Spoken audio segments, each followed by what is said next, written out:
we'll guide you through how to free up space in Dropbox. If you find this helpful, consider subscribing and liking the video. First, open your web browser and go to the Dropbox website. Log into your account if you're not already signed in. Once you're in, head over to the left-hand sidebar and click on the option that says All Files.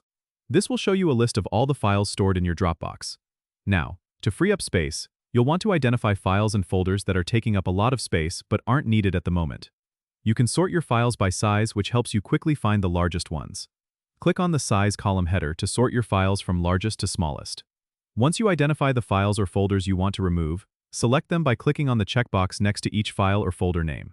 After selecting the items, go to the top of the page and click on the Delete button. Confirm that you want to delete these files.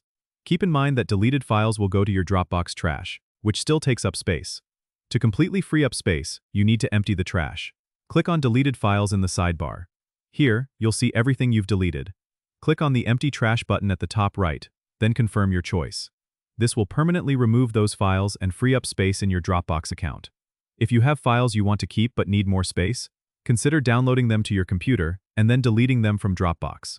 This way, you maintain a backup while freeing up space online.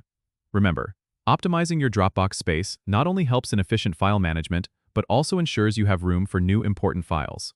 Don't forget to subscribe and comment if this helped you out.